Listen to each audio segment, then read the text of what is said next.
은행들이 상생금융의 일환으로 연 5%가 넘는 소상공인 자영업자의 대출이자 일부를 돌려주는 방안을 검토하고 있습니다. 이를 위해서 마련하는 재원만 무려 2조 원입니다.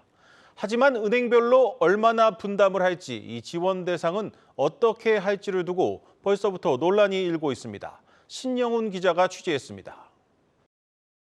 이자 장사 논란에 당국의 압박까지 지속되면서 시중은행과 인터넷은행 등 18개 은행이 대출이자 일부를 대출 고객에 돌려주는 캐시백 지원안을 적극 검토하고 나섰습니다. 현재까지 제시된 가장 유력한 안은 1년 동안 한시적으로 납부한 이자를 현금으로 돌려주는 것입니다. 지원 규모는 총 2조 원 안팎으로 정치권에서 거론되고 있는 은행에 대한 횡재세 규모와 맞먹는 수준입니다. 지원 대상은 연 이자율 5% 초과 개인 사업자 대출입니다. 감면 규모는 인당 평균 1.5%포인트 정도이고 감면이 적용되는 1인당 최대 대출액은 1억 원 수준입니다. 은행권은 매주 관련 논의를 거쳐 이견을 조율한 뒤 올해 안에 최종 상생안을 발표한다는 계획입니다. 테이블에 올라와 있는 내용들 중에서 뭐가 결정될지는 저희도 아직 모르는 상태입니다. 연내에는 발표를 당연히 해야 되는 걸로 일정을 잡고 가고 있기 때문에 그렇게 늦어지지 않습니다. 문제는 은행별 지원금을 어떻게 배분하느냐 하는 것입니다.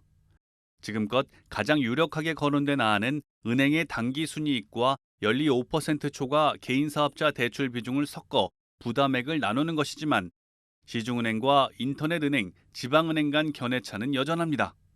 통상 은행들의 사회공헌 부담의 잣대가 되는 당기순이익 비중을 높이면 5대 시중은행들의 부담이 높아집니다. 반대로 연리 5%를 넘는 개인 사업자 대출을 잣대로 한다면 상대적으로 중저신용자 대출이 많은 인터넷 은행들의 부담이 커질 수밖에 없습니다.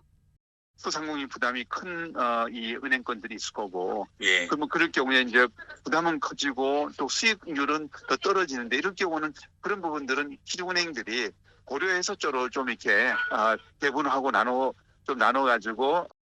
이와 함께 지원 대상을 소상공인과 개인 사업자만으로 국한한다는 것도 형평성 문제가 불거질 소지가 있습니다. 정책적으로 지원이 적은 가계대출자들이나 대출조차 받기 힘든 서민들은 상대적으로 소외될 수 있기 때문입니다. 대출을 낸 사람을 취약계층으로 볼 건지 아니면 대출을 안 내고 살고 있었던 사람을 취약계층으로 볼 건지 쉽지 않은 문제고요. 대출 받은 사람한테 준 그것보다는 전체 소상공인 대상으로 하는지.